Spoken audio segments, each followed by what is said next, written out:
ವಿದ್ಯಾರ್ಥಿಗಳ ಪ್ರಕಾರದ ಫಲಿತಾಂಶದ ಅಂಕಿಅಂಶಗಳನ್ನ ಹೇಳೋದಾದರೆ, ಹೊಸಬರು ಅಂದರೆ ಫ್ರೆಷರ್ಸ್ ವಿದ್ಯಾರ್ಥಿಗಳು ಹಾಜರಾದವರು 6,22,819. ಇದರಲ್ಲಿ 5,26,858 ವಿದ್ಯಾರ್ಥಿಗಳು ತೇರ್ಗಡೆ ಆಗಿದ್ದಾರೆ. ಇದರ ಫಲಿತಾಂಶದ ಶೇಕಡವಾರು ಉತ್ತೀರ್ಣ ಪ್ರಮಾಣ 84.59% ಇದೆ. ಪುನರಾವರ್ತಿತ ವಿದ್ಯಾರ್ಥಿಗಳು 36,007 ವಿದ್ಯಾರ್ಥಿಗಳು ಹಾಜರಾಗಿದ್ದರು. ಅದರಲ್ಲಿ 15,116 ವಿದ್ಯಾರ್ಥಿಗಳು ತೇರ್ಗಡೆ ಹೊಂದಿದ್ದಾರೆ. ಇದರ ಶೇಕಡವಾರು ಉತ್ತೀರ್ಣ ಪ್ರಮಾಣ 41.98% ಇದೆ. ಖಾಸಗಿ ಅಭ್ಯರ್ಥಿಗಳು 22,253 ಇತ್ತು. ಅದರಲ್ಲಿ ತೇರ್ಗಡೆಯಾದವರು 10,716. ಇಲ್ಲಿ ಉತ್ತೀರ್ಣತೆ ಪ್ರಮಾಣ 48.16. ಒಟ್ಟಾರೆ ಹಾಜರಾದವರು 6,81,079. ಇದರಲ್ಲಿ ತೇರ್ಗಡೆಯಾದವರು 5,52,690.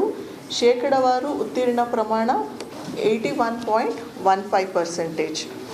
ಇನ್ನು ಸಂಯೋಜನೆವಾರು ಫಲಿತಾಂಶ ಹೇಳೋದಾದರೆ, ಕಲಾ ವಿಭಾಗದಲ್ಲಿ 1,87,891 ಸ್ಟೂಡೆಂಟ್ಸ್ ಹಾಜರಾಗಿದ್ದರು. ಅದರಲ್ಲಿ ಉತ್ತೀರ್ಣ ಆಗಿರೋದು 1,28,448, 68.36%. ವಾಣಿಜ್ಯ ವಿಭಾಗದಲ್ಲಿ 2,15,357 ಸ್ಟೂಡೆಂಟ್ಸ್ ಅಪಿಯರ್ ಆಗಿದ್ದರು. ಅದರಲ್ಲಿ ಉತ್ತೀರ್ಣ ಆಗಿರೋರು 1,74,315, 80.94% ಉತ್ತೀರ್ಣತಾ ಪ್ರಮಾಣ ಶೇಕಡ. ವಿಜ್ಞಾನ ವಿಷಯದಲ್ಲಿ, ವಿಜ್ಞಾನ ಸಂಯೋಜನೆಯಲ್ಲಿ 2,77,831 ಮಕ್ಕಳು ಹಾಜರಾಗಿದ್ದರು, ವಿದ್ಯಾರ್ಥಿಗಳು.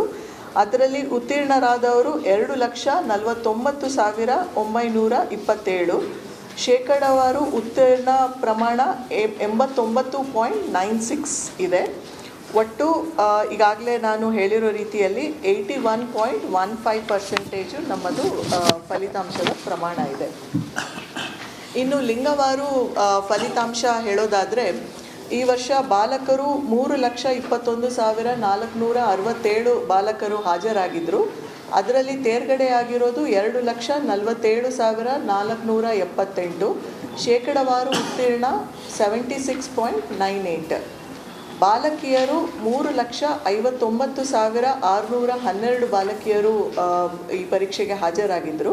ಅದರಲ್ಲಿ ತೇರ್ಗಡೆಯಾದವರು 3,05,212. ಶೇಕಡವಾರು ಉತ್ತೀರ್ಣ ಪ್ರಮಾಣ 84.87, 84.87 ಪಾಸ್ ಪರ್ಸೆಂಟೇಜ್ ಇದೆ. ನಗರ ಮತ್ತು ಗ್ರಾಮಾಂತರ ಪ್ರದೇಶದ ಫಲಿತಾಂಶವನ್ನು ಹೇಳೋದಾದರೆ, ನಗರ ಪ್ರದೇಶದಲ್ಲಿನ ವಿದ್ಯಾರ್ಥಿಗಳು 5,32,729 ವಿದ್ಯಾರ್ಥಿಗಳು ಹಾಜರಾಗಿದ್ದರು. ಅದರಲ್ಲಿ 4,32,060 ವಿದ್ಯಾರ್ಥಿಗಳು ತೇರ್ಗಡೆಯಾಗಿದ್ದಾರೆ. ಶೇಕಡವಾರು ಉತ್ತೀರ್ಣ ಪ್ರಮಾಣ 81.10. ಗ್ರಾಮಾಂತರ ಪ್ರದೇಶದ ವಿದ್ಯಾರ್ಥಿಗಳು ಒಟ್ಟು ಹಾಜರಾದವರು 1,48,350. ತೇರ್ಗಡೆಯಾದವರು 1,20,630. ಶೇಕಡವಾರು ಉತ್ತೀರ್ಣ 81.31. ಕಲಾ ವಿಭಾಗದಲ್ಲಿ ಈಗಾಗಲೇ ನಾನು ನಿಮಗೆ ಹೇಳಿದ್ದೀನಿ. ಇದರಲ್ಲಿ ಹೊಸಬರು ಮಾತ್ರ ನಾವು ಹೇಳೋದಾದರೆ, ಅಂದರೆ